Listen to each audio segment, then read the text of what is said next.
All right, so welcome back to the Meridian Pursuit Builders podcast. I'm your host, Jesse Sampley, and today we've got the mastermind himself, Emerson Bredin, founder of Bredin Brothers out of Muskoka. Did I say that right? Muskoka. Muskoka, almost. Muskoka, yeah. Ontario. Almost got it. Yeah. These guys specialize in high-end water homes and boat houses, projects where there's zero room for mistakes and every detail matters. All right, man. Welcome to the show. Well, I wouldn't say I'm the mastermind, but thank you. Man, you look you guys up. Very impressive. The stuff you build, extremely impressive. You're young. Thank you. I mean, maybe you're Benjamin Button here, and you're not young, but you look young. But man, I would love to hear your origin story, how you got started, and how you've built what you've got today. Yeah. So I just turned 27, so I am on the younger side, I guess, but. We're custom home builders in Muskoka, Ontario. Well, the way you say it's like I'm interviewing with a country singer here or something, but,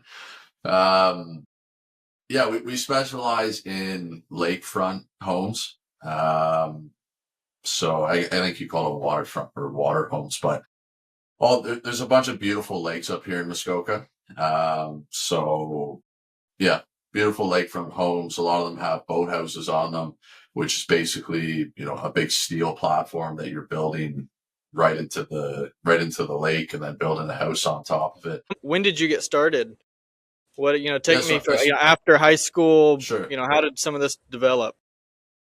Yeah. So I guess going back to that, out of high school, just went out on my own, traveling a bunch, just backpacking. I did New Zealand for a while. I was farming over there and then backpacking. And then I also did Hawaii for probably half a year. Nice. Then I came back. I wasn't somebody with a university or college education. So I think the initial response is, well, I kind of have to get into the trades if I'm going to make any money.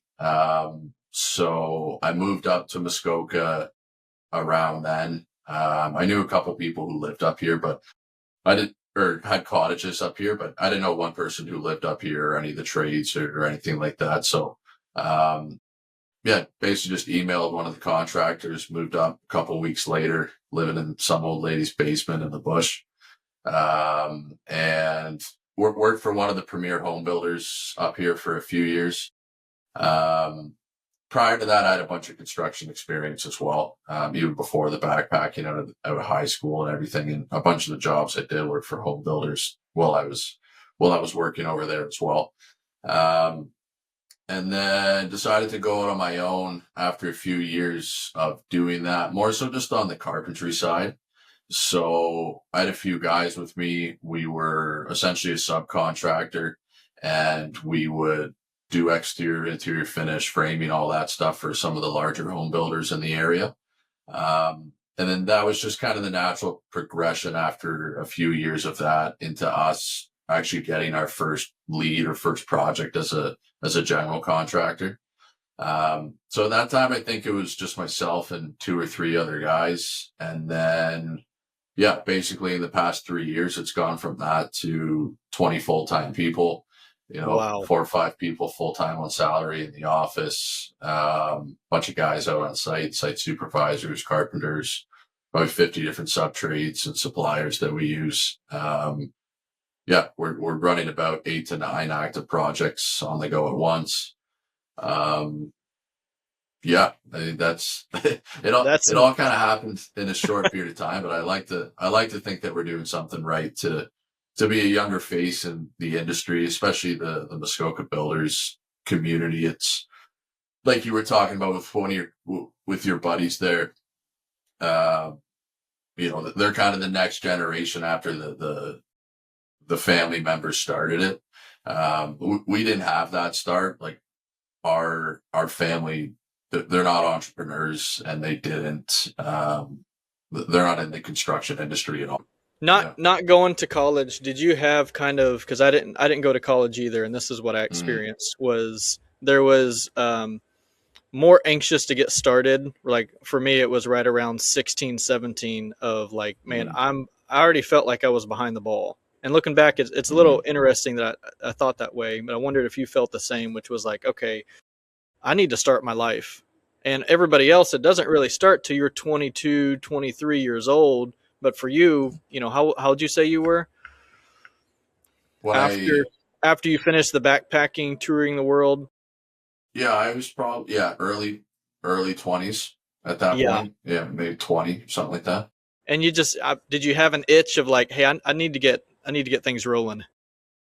Yeah, I think so. Like I had a couple buddies who were in this, in the similar boat as me, but I knew they were just going to university to, have a few years of drinking and partying, and just wasn't really what I wanted to do. And I definitely had an itch to get going and try to start something for myself. I didn't know what I wanted to do at the time. When I moved up here, I hated it for the first few years. I didn't know anybody. I didn't have any friends. I didn't, um, any of that stuff. I didn't even, to be honest, like the carpentry that much. What I was really fascinated with was an actual general contractor and project management and building a business. Uh, Obviously, love the carpentry because that's one of the main things that we do keep in house. Um, yeah, I think it was just kind of the right stepping stone of getting into the industry and sort of seeing what it's all about and getting introduced to some of these, big mansions basically on the water that are people's third, fourth, fifth residence, whatever it is.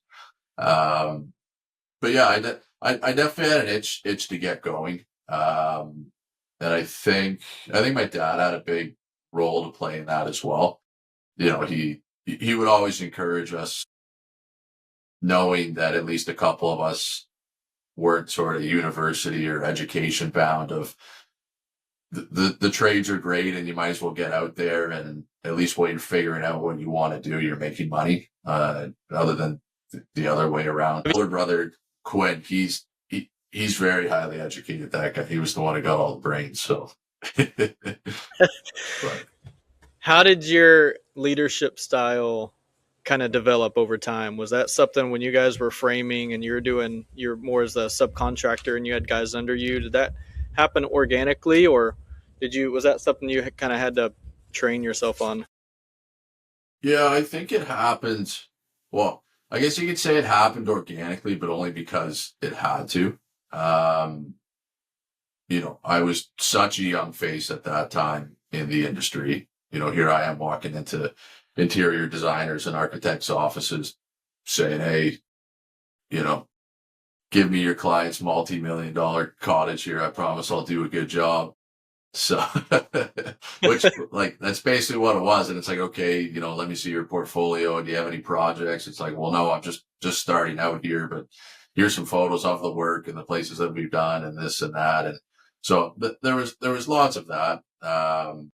But with the leadership, yeah, I think at each stage, like you don't go to the next stage in business unless you get to that next stage of leadership. And I think that, so it's not like starting out, oh, I had all these leadership skills and I was so good at talking to people and I was a good salesman and all this stuff. Um, and I was new to the industry as well. Like for me, a lot of confidence now comes from, we are experts in the industry, even though we are younger owner of the company. But that being said, like our site supervisors, they're 30s, 40s, 50s, like our project manager, Josh, he's in his mid 30s. Like we have the experience with the team. It's not a bunch Yeah. of guys who are 27 years old. But yeah, I think as we got to those next stages, it came pretty easy to me. Yeah, Walk me through that I don't first. know. Walk me through that first build. Was this a custom? Was this your first custom There's cottage that you did? Yeah, it was a renovation. Okay. Even now, probably half the projects we're doing are still renovations, or maybe a quarter of them. Okay. Um, How come? but yeah, Was that due to how any storms, or is this just no, we don't like weather doesn't really play a huge factor up here in terms of like buildings have been destroyed and now they need to be rebuilt and everything.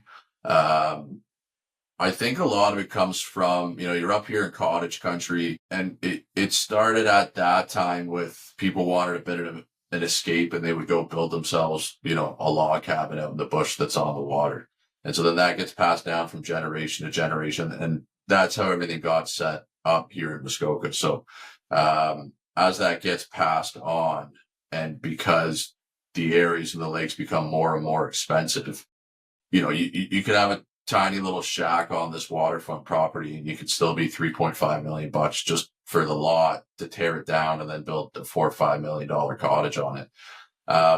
So I think a lot of renovations come from that. Just there's a lot of history and generational progression up here, and it gets to a Okay. point where it's either, hey, we need to knock the place down and rebuild, or it's not that old and let's just sink a couple million bucks into a renovation for it. Because what's most valuable and what's the most expensive up here is the property, is your location on the water. I was about to say, are they And probably pulling out equity in what they have and using that for the renovation? yeah, yeah, doing that, or there's a bunch of big shots up here who they'll go and buy the $6-7 million property with the beautiful cottage on it already and say I don't like it and just tear the whole thing down and rebuild it. So it's and Muskoka's known worldwide. It's not just a Ontario high end lake cottage country area. There's people from all over the world who come to cottage up in Muskoka. Man, that's fascinating. I've never been, but I would love to go. I was looking up some of the photos, and I was like, man, this is incredible. Yeah, it's beautiful. It's nice too because there's the main lakes up here like Lake Joe, Lake Muskoka, Lake Rosso, Lake of Bays. Those would probably be your big four that you would consider, that you would call them. But there's thousands and thousands of lakes up here. So and all that happens is the one lake starts to get too expensive or get full, and then it's like, okay, well, we'll go to this one that's less developed and is 20 minutes away. And we're seeing a lot of that with the lakes around Huntsville specifically, which is the town that we're located. So Lake of Bays, Fairy Lake, Lake Vernon, those are all really starting to develop a little bit more because Well, some of tell me, those other ones that I mentioned were just too expensive. yeah. Well, let's go into a little bit of what's an average day look like for you, kind of getting into the process side of things. Yeah, I'm usually here first thing in the morning at the office, unless I have to be in a client meeting or a site meeting. And then, yeah, I'm basically here on phone calls, video calls, emails, probably for three full days a week or so.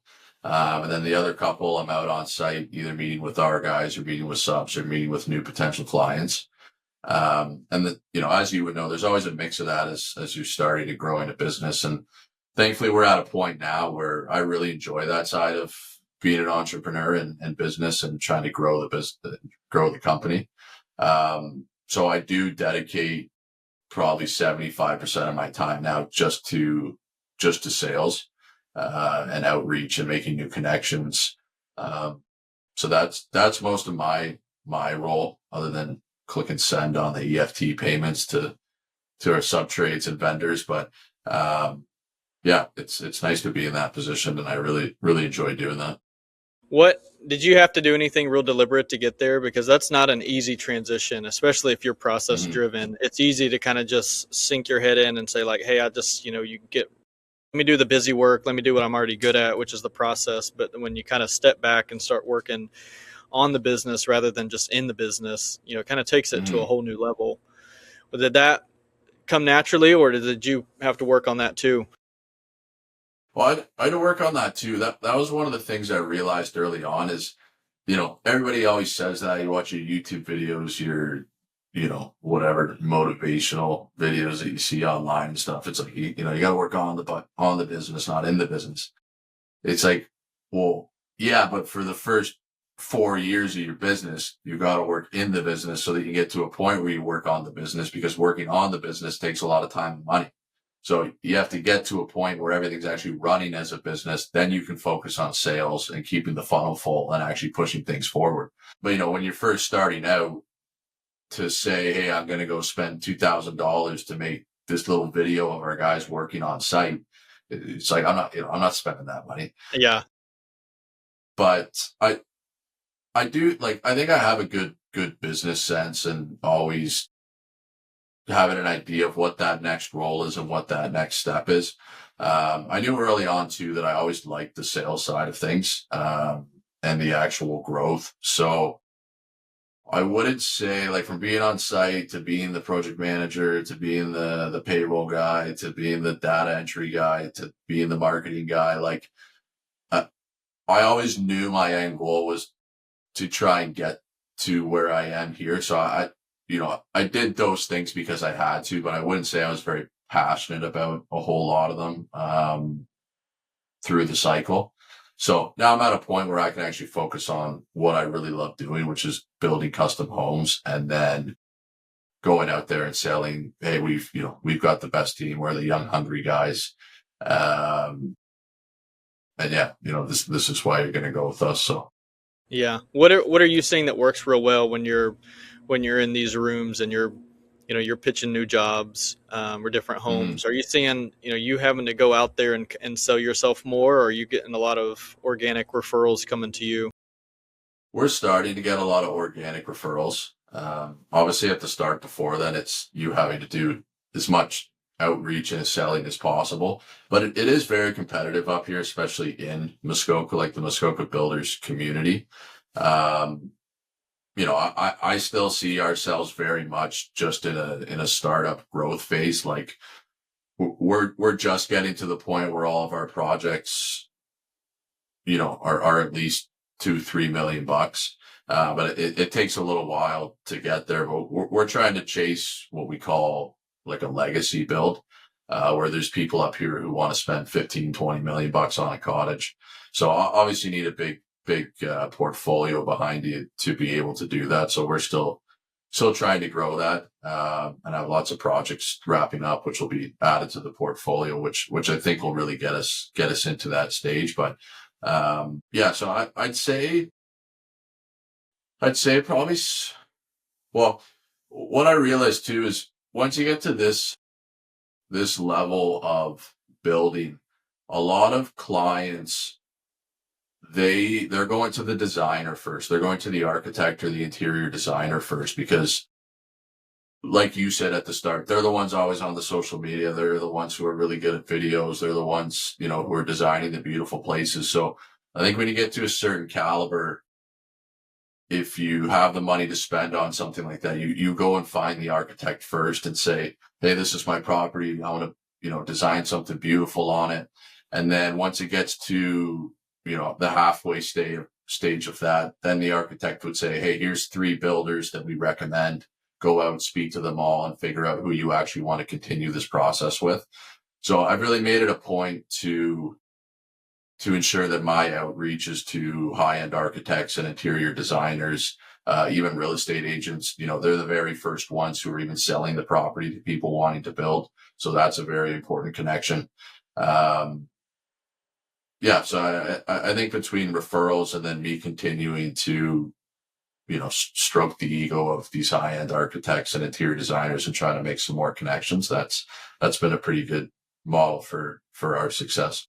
Yeah. What do you think the benefit is, bringing a builder in early, like especially if you're an architect? Kind of what's the sell to say? It just makes it much easier if you bring us in earlier because of X, Y, and Z. Yeah, I think so. It depends what the architect is doing as well. Like, there's architects out there where they say, hey, we don't do the interior design as well. There's architects out there who say we don't do the landscape design. There's architects out there who say, hey, we don't do any of the pre-construction requirements and zoning. So it all depends on the needs of the project. But I think, whether you have a huge budget or not, we're always going to treat your budget as something that's very important to us. So one of the big selling features for us is, like, we have a very, very detailed estimate and proposal breakdown. I think probably a lot more detailed than most local people. And we put a significant amount of time into building those. And what we ask for is, okay, when you get to like the preliminary set of drawings where you have the concept together, let us put that proposal in front of you. Let us walk you through what all these allowances are going to be for. Let us show you that we're actually the expert in the contractor who's going to be building your new cottage, because there's local logistics up here, like you mentioned at the start, that cost a ton of money. You could be an extra $1,500 a day just in a boat charge for us to get our guys out to your island project. Or you could be an extra $800 a day because 4 of our guys through the winter have to go by snowmobile across the lake to your project every single day. Or you could be $10,000 because you're out on an island and we have to set all your steel for the framing with a helicopter. Even winter heat, as I mentioned, we'll get minus 25-degree weather up here all the time with crazy snowstorms and everything. If we know that we're building your place throughout the winter and it's, say, a full-size cottage, say, 4,000 or 5,000 square feet, we'll add $50,000 onto your budget just for snow removal and winter heat, because we have to keep everything going the entire time. You think of the masons on the exterior of the building. We literally have to build a whole exterior frame to the building, tarp them all in, and run propane heaters the whole time so that they can continue to install their stone on the exterior. Yeah, and just the sheer physical labor. As I mentioned, last winter was a very harsh winter. And it wasn't even like the snow plows wouldn't even go down the roads anymore because there was so much snow. So if we were continuing on clients' projects, which we were, in the places that got hit really hard, we were going out and getting full on tractors, front end loaders, just to try and shovel our way to get to the sites. And then we get there, and then we bring out an excavator just to like literally shovel out the site to keep going and everything. So it's pretty crazy, and it's very fun at the same time. I mean, maybe the guys on site don't think the same thing, but I need to hear next. How are you showing your appreciation for some of these subs out there? Because I mean, this sounds pretty intense. Yeah. Well, you got to. I mean, it starts with our internal employees. You have to treat them right. You have to pay them the right amount of money.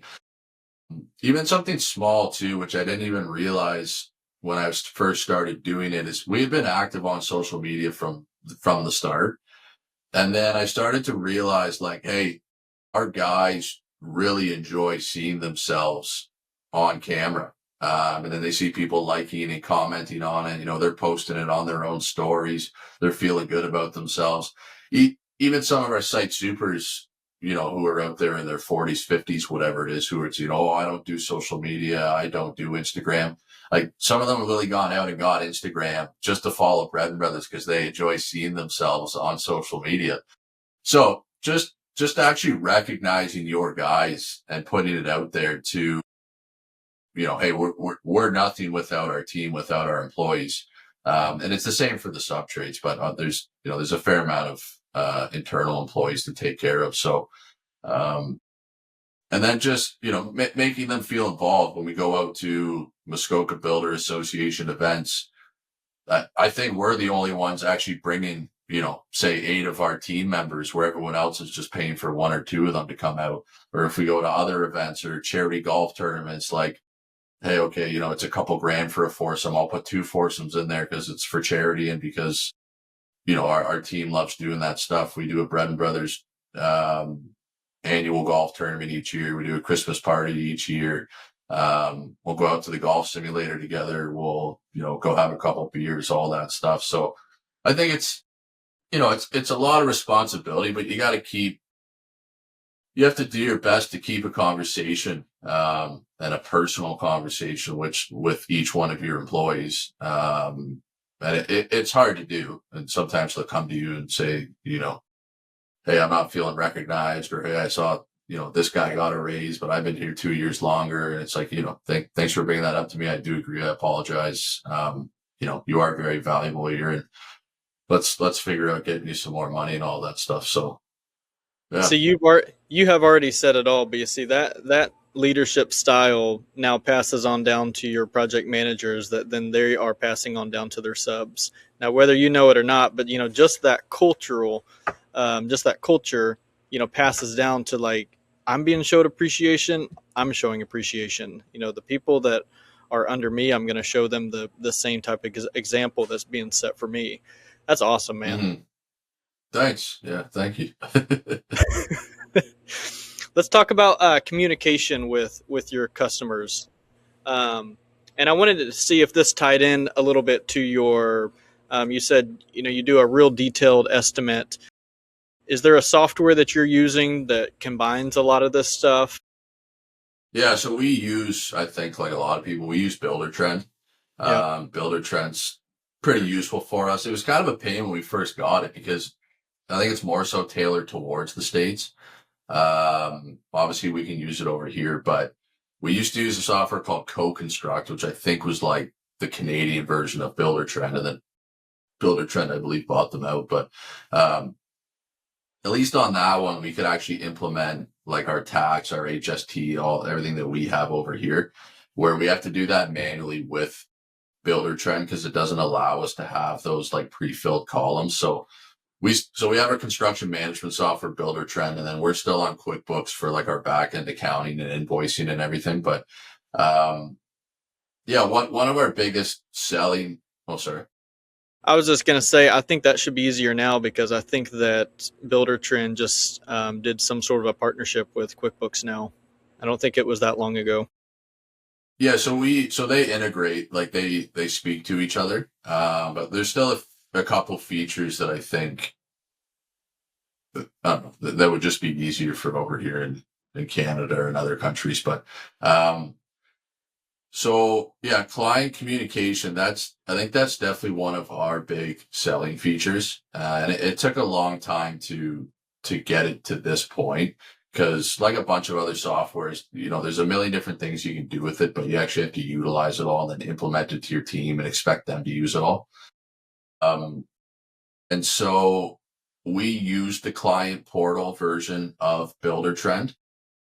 And what that means is at any given time in a client's project, they will see daily photos of their project. They'll see who was there, what they were doing, from what times. They're going to see that estimate that we give them. They're going to see that in there in one of the tabs. Any scope changes or change orders that are happening, we're documenting those and uploading them against the budget. So they see all that all in one column. Even our Gantt chart for our construction schedule, we update that one once a month. And so they kind of see where things are on that point as well. But what's important with that is the aspect of Muskoka is cottage country.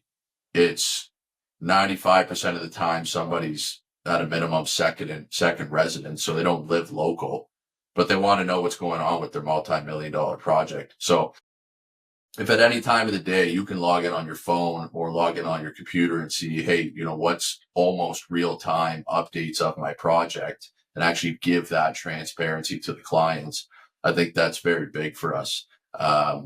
I think very common in the industry is the homeowner having to call up the contractor, once a month or every 2 weeks saying, can you send me some photos? Yeah. I haven't heard from you guys in a while. Is everything okay?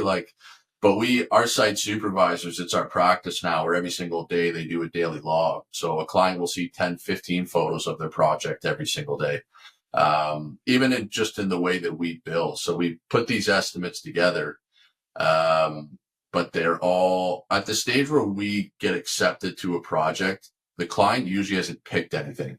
We know, okay, they want a standing seam steel roof. We know they want wood aluminum clad windows. We know they want, thermally modified soffits, but they haven't actually made final selections on anything. So when it gets down to millwork and cabinetry, your kitchen allowance, we'll hold an allowance for say $100,000. And then as we all collaborate with the interior designer and we get to those places, then we actually hone in on that, get the final quote, they approve it or disapprove it, and it moves forward.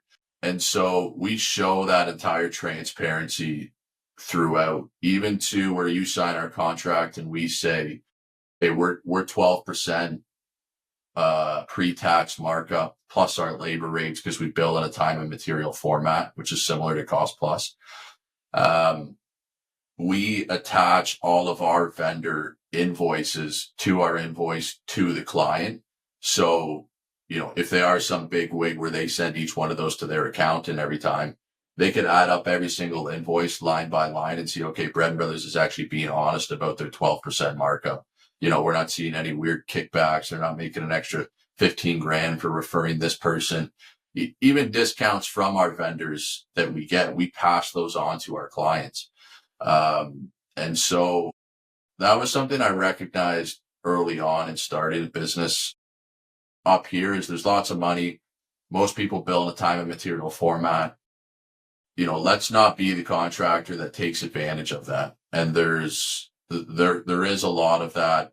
I'm assuming worldwide in a lot of these, big projects. But so our goal was we're going to be the most transparent contractor out there. There's always ups and downs, and it's a long relationship with the client over a year and a half of building their place. But let's show them the effort that we're actually putting into their project and the data entry that we're doing to protect their investment and to protect them.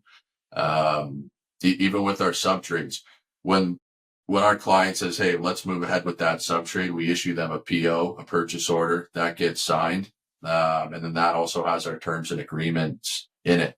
So if anything were to happen, we've protected our client. Because we have that agreement in place, it's there. Nobody can go after each other.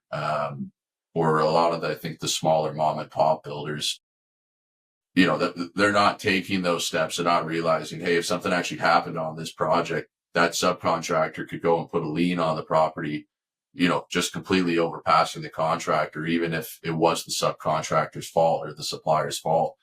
So, just being transparent and making sure that we are protecting our clients. Man, that's huge. Did you always use Builder Trend? No, it was at the start, it was just like Excel sheets and all of that stuff. And yeah, I mean, doing our best to put estimates together, and some of them I wish we would have done a bit of a better job on, because those costs started to creep up, and definitely some learning curves, and being open and transparent with those clients early on.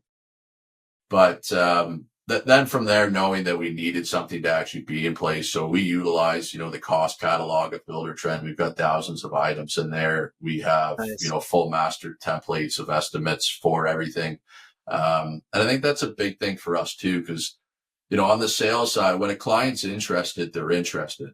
But a lot of these people are so successful and busy that you don't get their interest, and then, hey, we'll give you an estimate 2 months from now, which I Right. think a lot of local builders lose projects on, because they're waiting for, the window and door quote. They're waiting for the roof quote. But once you do enough projects, if you are taking the time to update your cost catalog, and you are saying, okay, we're going to continue to deal with these vendors, then we get basically a very close price on, cost per square foot on our framing packages, on what our vendors cost per square foot is on standing seam steel roofs, footings, foundations, ICF, waterproofing, whatever it is. So once I get at least a preliminary set of drawings, which isn't even a full architectural set, there is no lighting plan, there's no interior design, there is no engineered drawings yet.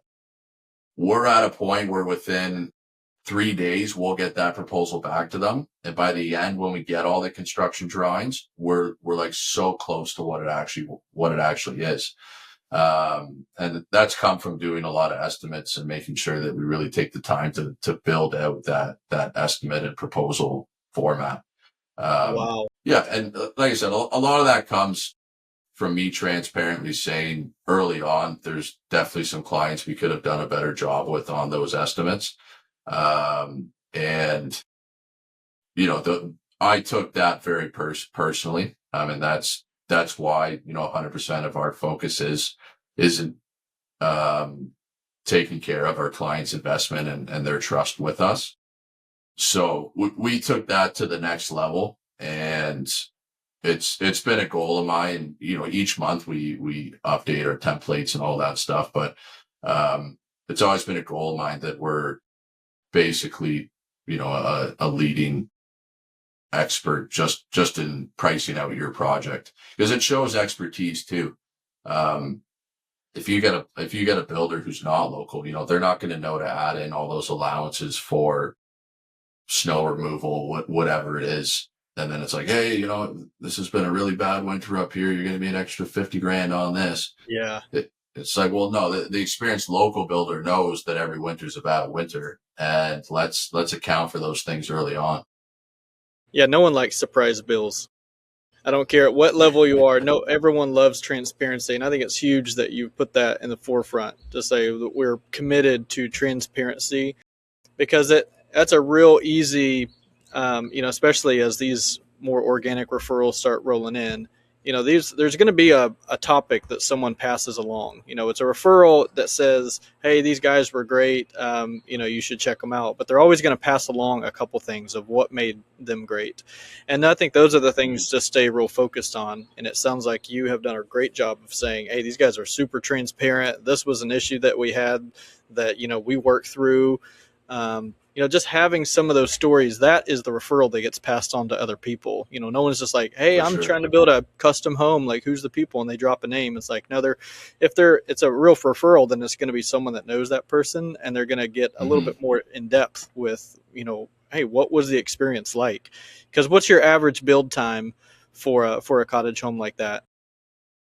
Um, like we've got one on the go right now in Lake Bays. It's full main cottage, full guest cottage, huge 3-slip boathouse and a garage. And so that'll be about a year and a half project for us, one of Yeah, that size. I mean, a lot of relationships don't even last a year and a half, and those are people that are in an No, intimate relationship. yeah, but it's been such a big learning lesson, and a part of our main focus is exactly what you said. Like, how do you maintain? First of all, they're probably a wealthy entrepreneur, so they probably have a personality. They'll have, no problem telling you to F off and go fly a kite and whatever. So you got to manage a person's personality like that. And then how do you do that over a year and a half? Yeah. And get to the end of a project where they'll actually say, "Hey, great working with you guys. Here's a 5-star review. Happy to refer you." Like that is so hard to do, even if you do a good job. Um, but to maintain that person's excitement and engagement and pleasure for that long is very hard to do. Uh, We Especially, brought I always say too. Yeah, sorry. No, go ahead. Go ahead. You said you also try to do it. I always just say, like, we're in this tiny little area of Muskoka. And then now we're making it even smaller by we're saying we're going to serve people who can afford these cottages. So now you're into the 0.01% of the population. And then whether these people like each other or not, they all know each other or have heard of each other one way or another. So to think that, you could screw, one person over, and then that's not eventually going to, find your its way back to you is very naive. Um, Such yeah, short-term thinking.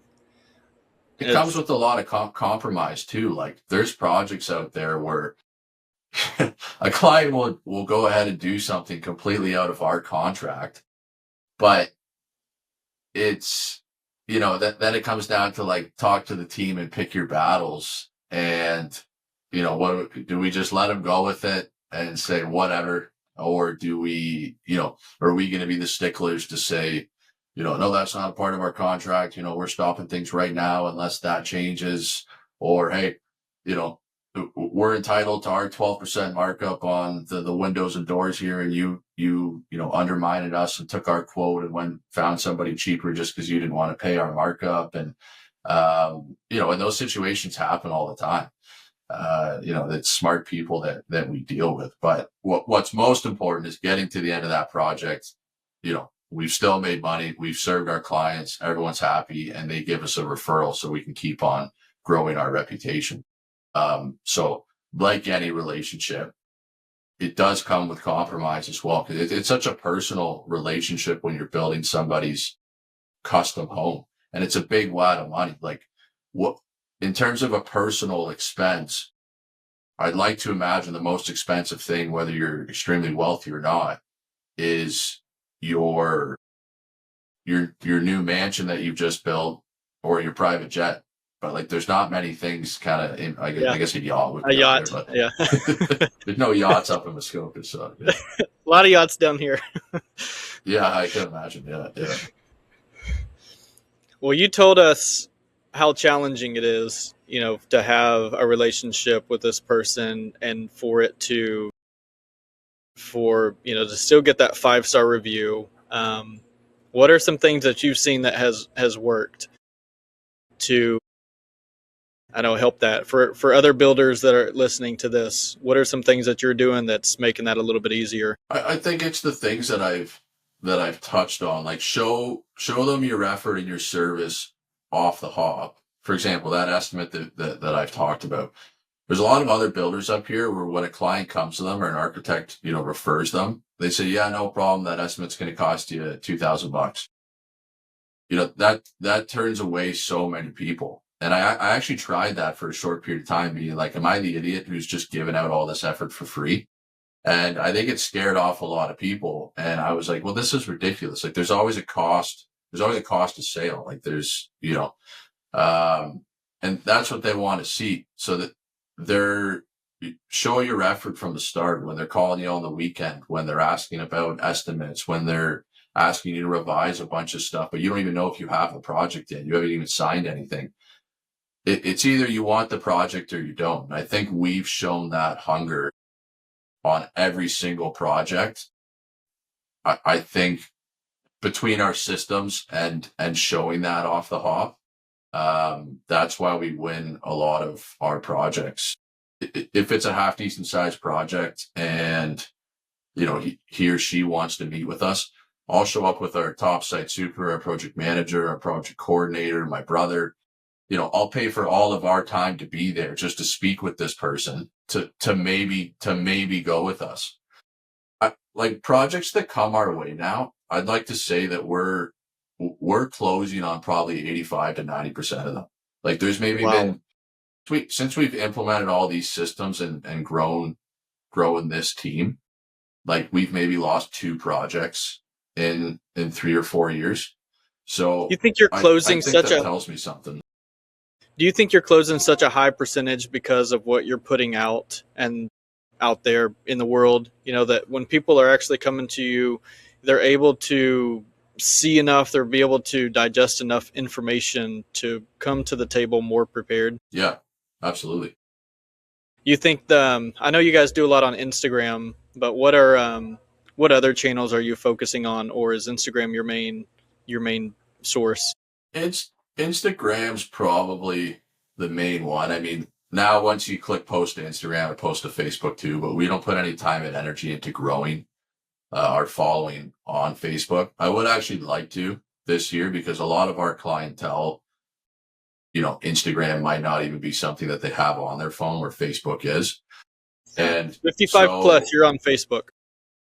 yeah, yeah. So I think I was a bit naive to that, being a younger person for the past few years, and it's definitely something I want to focus on. But um, I'd say Instagram's probably the main thing. So we just closed on a project. It's out on Lake Joe, and boathouse is going to be.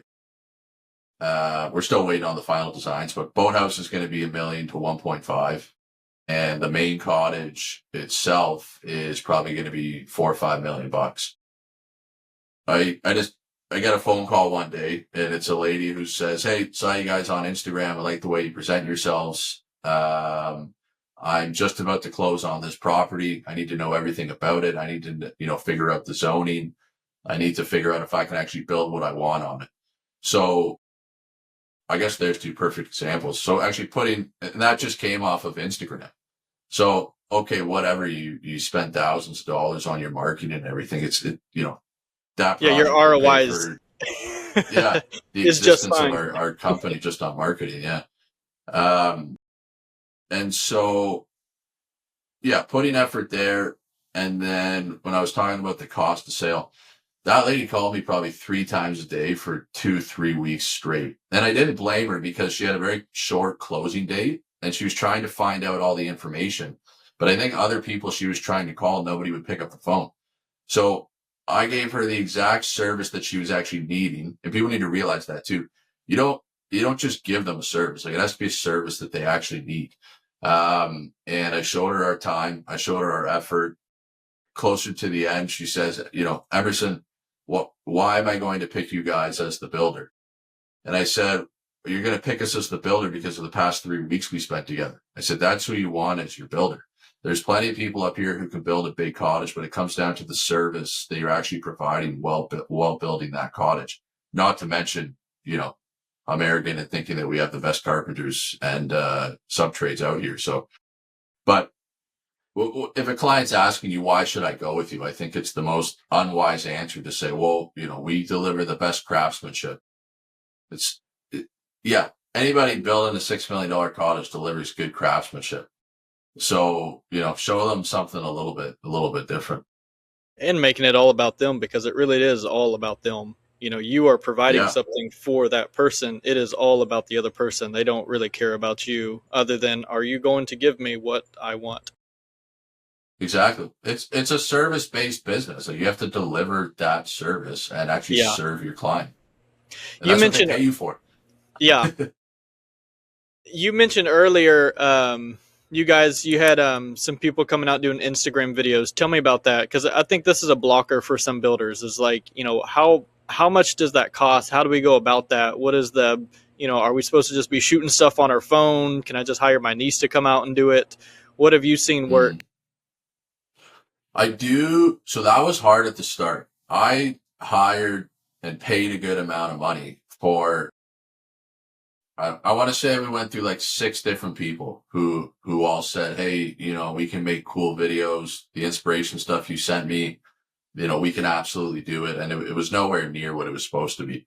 So for the first while, because I couldn't find anyone, plus I didn't want to spend that amount of money, I just went and bought a drone and a camera myself. And we would fly it around and I would, hop on Canva and make our own little videos.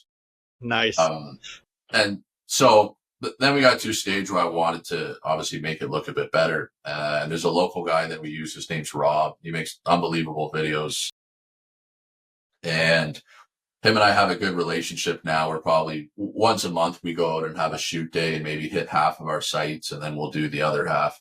But if at the end of the year, and then we're at a point now too where I pay a company to run our social media and like run our accounts and do the posting and everything.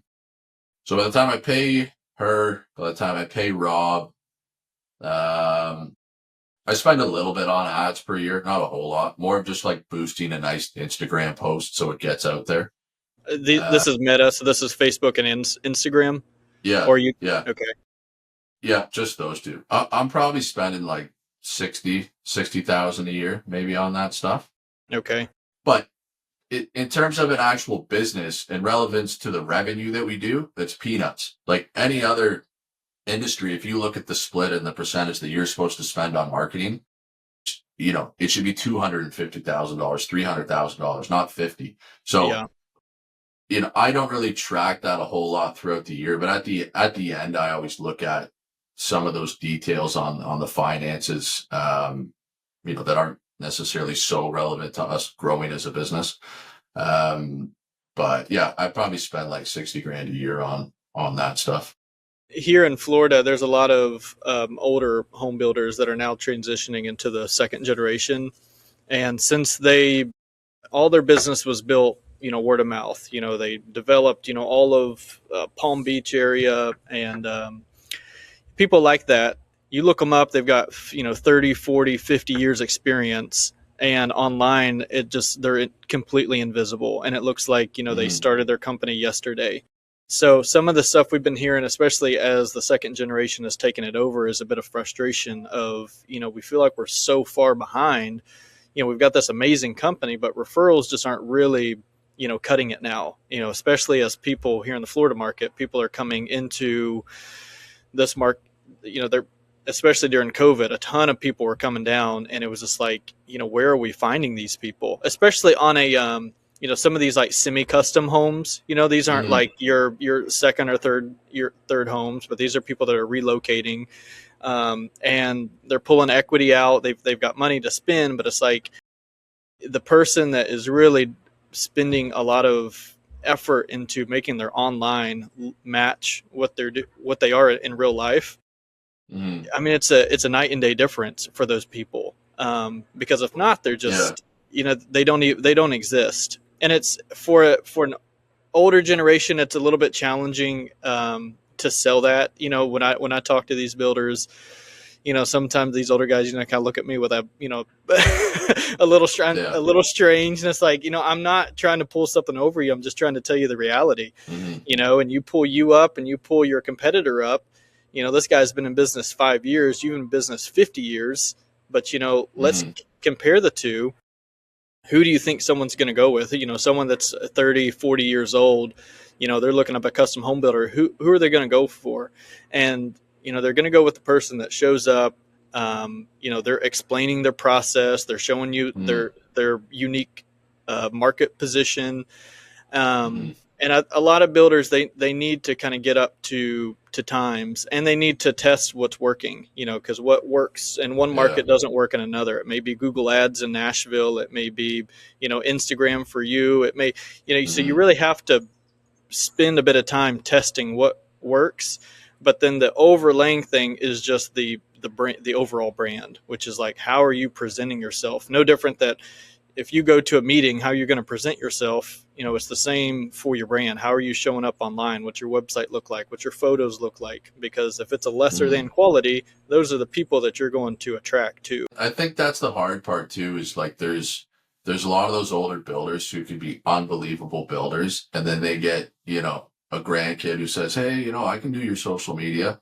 And then they see a couple things go out there and they're like, no, no, no, no, no. Like this does not match what we, so I think it's kind of like with hiring, a lot of the conversation in the trades is, oh, I can't find anybody good. Like, nobody young wants to work anymore. Nobody, this and that.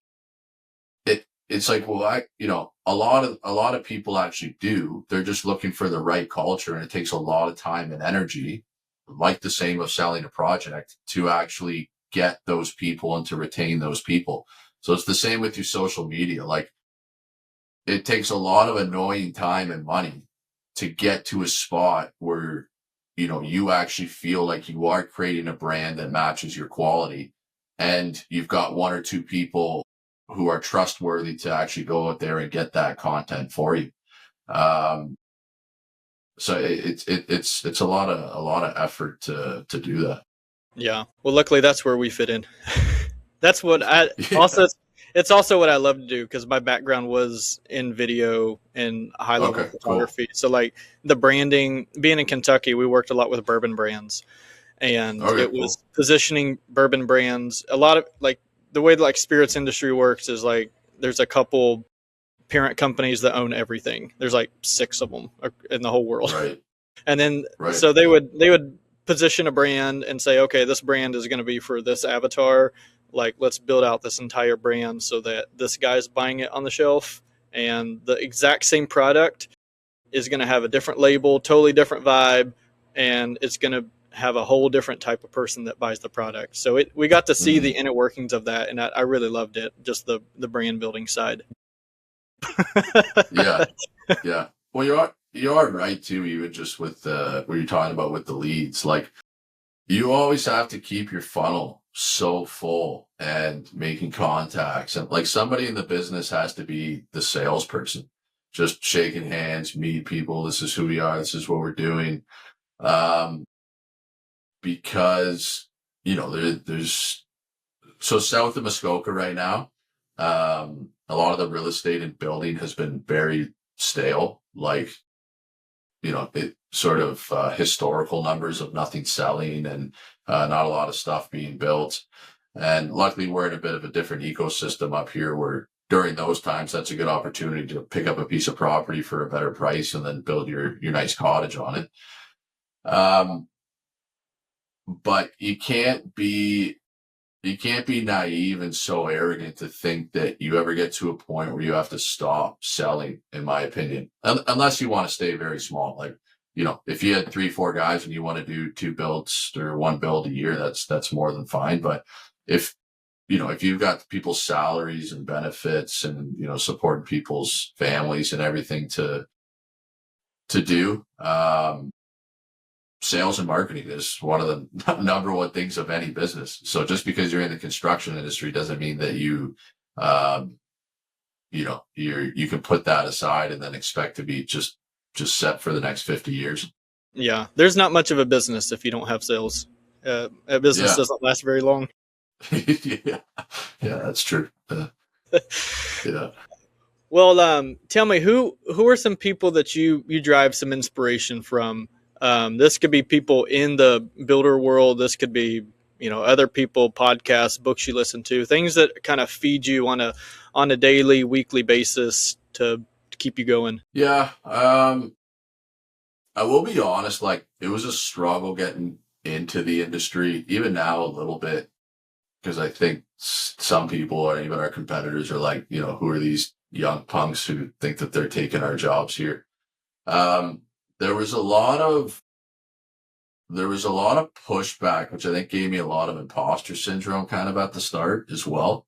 Of what am I really doing here? What am I trying to build here? Like what do I think in my mid 20s, early 20s that I can actually start a contracting company and all this stuff. And I think that came as a bit of surprise to me because it was always like, yearly stories of, oh, I found my mentor and I found this guy and, they helped me through things and taught me a lot of things. I haven't had one of those people at all. Like, and so it's been it was a bit of a wake up call to me. I think maybe a lot of people say that, but that's not necessarily how it goes. Um, and so I say that I think a lot of it has come from, yeah, just a bunch of books I read, people who I'm trying to think of, in the building industry, people like yourself who are starting these podcasts or, the big wigs like, AFT construction and, NS builders and those guys, who I think kind of started that. Yeah, I look up to those people in terms of how they run a business, and it seems like how they run a team, and how they portray themselves online and how important that is. On a personal level, I'm a man of God, so spiritually, that kind of keeps me going every day. And then obviously my family and my wife and young daughter that we have, and then another daughter on the way. So on the personal, I guess, spiritual side, that's what helps me through everything there. And then I think just our employees too. We're nothing without our employees, and we don't have any success without our employees. So why would it not be my first priority to serve those people who actually serve me and allow me to succeed in life and my family? You've got a group of people right in front of you who are allowing you to succeed in life. And so why would you not put time, money, and energy outside of business into those actual people as well? Absolutely. I And just heard I this. don't, I yeah. just heard the exact same thing yesterday from a good friend of mine, and he was saying the that kind of it gives a whole new purpose to your business when you Mm, start viewing. Yes, you're trying to be a profitable business, but you want to be profitable because you're able to hire more people, which means that you're helping more individuals, you're helping more families, you're instilling policies that help those people and retain those people. You're serving your customer. There's so much good that mm, comes out of business. Like it is. I mean, it's just an amazing thing, and you yeah. get to help everybody. It helps yourself. It helps your family that you're building. It Hmm. helps your employees. It helps your customers that hire you. And when you have a high integrity project, it's kind of going back to your legacy side. This is something that will outlive you for years and years and years. Is that these guys built something that has lasted 200 years. So it really is an incredible thing. And you think of it from like your employees' perspective too. If they see, hey, I just sat down with my boss to ask him for a raise, which I think I deserve. and he's now ghosted me for the past 4 months. But here he is giving $50,000 to, you know, whatever this charity is. You know, yes, that's tax deductible, but you know, come on a personal level here. Don't you think that I deserve to get to that next step, or do you not want to see me grow? Or so I think people need to be cautious of that, especially if you're going to grow a company. Like those are, you know, you could say that those values and morals are sort of outside of business principles, but like they all go hand in hand. You know, whether you're a faith believer or not, or whatever it comes from on your side, on a business level, the way that you serve a client and serve your employees, you know, it should match and be able to be passed on, no matter where it's coming from on your end. So I think as the owner, as the leader, like you have to do your best to try and do that, and to put time and effort into it. And understand it's hard. Like, you know, growing and running a business is hard. And yes, there's people you got to fire. Yes, there's people you got to let go. Some people just, you know, kind of cause you issues all the time, but you like the person.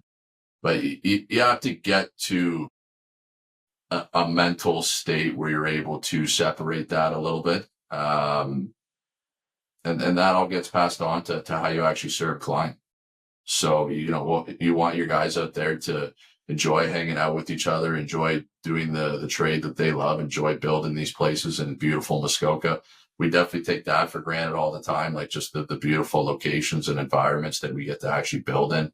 You know, we're not stuck down in the city with skyscrapers, and it takes 2 hours to get into the job site because of, you know, 1 kilometer worth of traffic. There's lots to take a step back and look at. And yeah, just be thankful for, I guess.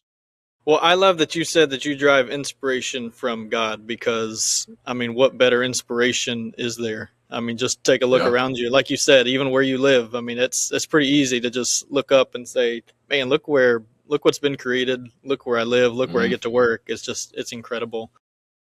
We've got a team of For sure. 8, and I got a lot of the similar mindset as you. Is you know, I really want to take care of our people. All of the growth that we have, you know, we want to. It's to serve and to keep these people and to grow. And sometimes, you know, letting people go is a service to the people that you already have, because you can Oh, lose for really good sure. people by Yeah. one rotten apple ruins the whole Yeah. batch, as the old saying 100. goes. Yeah. They could even be a laborer or carpenter's helper, whatever you want to call it. They could be some 18, 19-year-old kid who's trying to figure stuff out, but it's just ruining the whole dynamic of the site. Um, and yeah, it's, you can love and, you know, have a heart for everybody, but that does have to go hand in hand with, you got to take care of other people and run a business as well. Yeah, you can love people and you can fire them at the same time. I still love you. Yeah. You just Yeah. don't love you Yeah. working with us. Yeah, exactly. Yeah. That's a good way to put it. I could do that. Yeah. What's the future Yeah. look like as we wrap up? You know, we're new into 2026. What's Yeah. the future of this year look like? What's the next 10, 15 years look like for you guys? Yeah. I mean, we've doubled in terms of company size and revenue every single year, basically since I've started the company. And we're going to do that again next year. So some financial goals, I guess, like end of 2026, I'd like to see that we've done around $15 million in revenue for the year. That would be about double compared to 2025.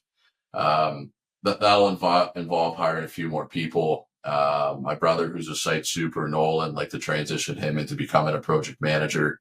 We just hired a new in-house construction finance coordinator, so she's going to take care of just a bunch of the accounts payable and accounts receivable that we've kind of outgrown our system of doing at this point. So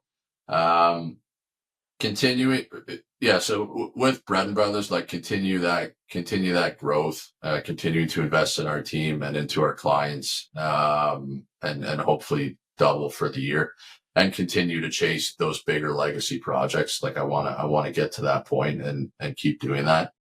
And then I've also started Bredin Developments, which is not going to be on the custom home side of things, but it's going to be sort of more affordable residential condos or apartments, whatever the project's going to be. We've got our first one starting here in Huntsville, right in town. It'll be 12 units, kind of stacked townhouse style.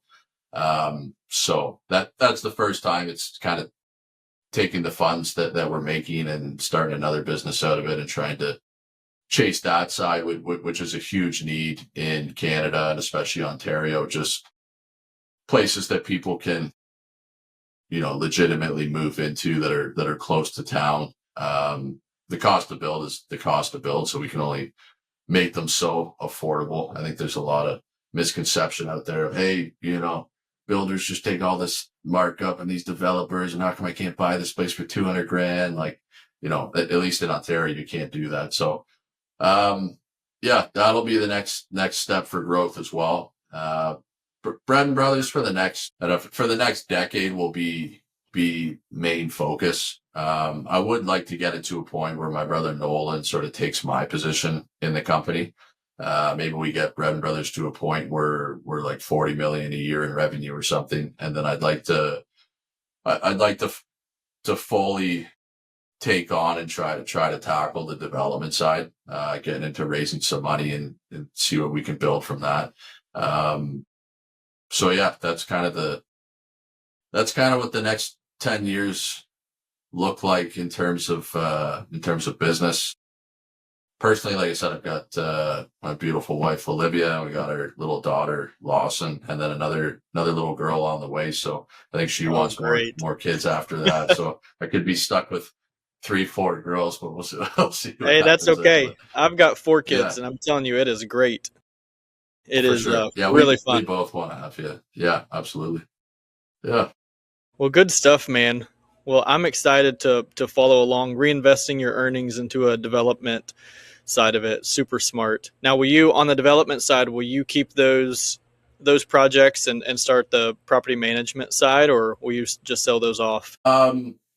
So the numbers don't really make sense to hold them as rentals.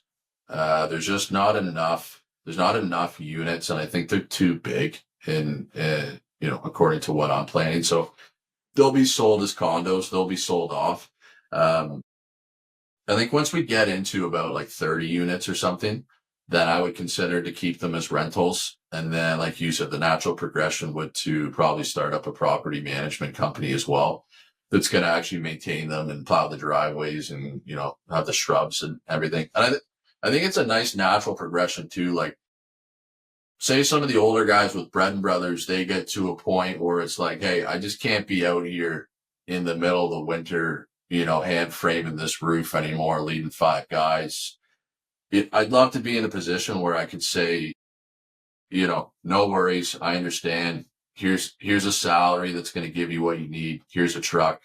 These are your 2-3 buildings, and you're just able to kind of take it easy. Maybe it's 4 days a week. But you're a highly skilled tradesperson, the building inside and out. I just think it'd be nice to kind of be able to offer that to some of the people who want to take that route, because we're already having those conversations with some of the guys of like, hey, I can't keep doing this forever, but obviously finances and life is very real. I need to still keep making money. And, we don't want to just leave guys who aren't moving at a good pace out on our custom builds there. So it'd be nice to find a way where we can retain those guys with a salary that actually keeps them going, and also would benefit the development side as well, and keep trustworthy guys in those buildings. It would be my opinion that even if I have a bunch of renters in there, like, it's still my job to take care of those, at least the building that they're living in and the amenities. So it would be very nice for me to know that there's now a guy or two there who've been with us for the past 10, 15 years, and and they can kind of take care of that and take it easy. Love where your head's at, man. That's really awesome. All right, that's a wrap for this conversation. If you know someone who should be on this podcast, send us an email at info@meridianpursuit.com and nominate them. We're always looking for great stories to share, and if you got something out of this episode, please leave us a quick review on the show, and if you're watching on YouTube, tap like and subscribe so we can share this with more people. I'm Jesse Sampley. Thanks for listening, and I'll see you on the next one.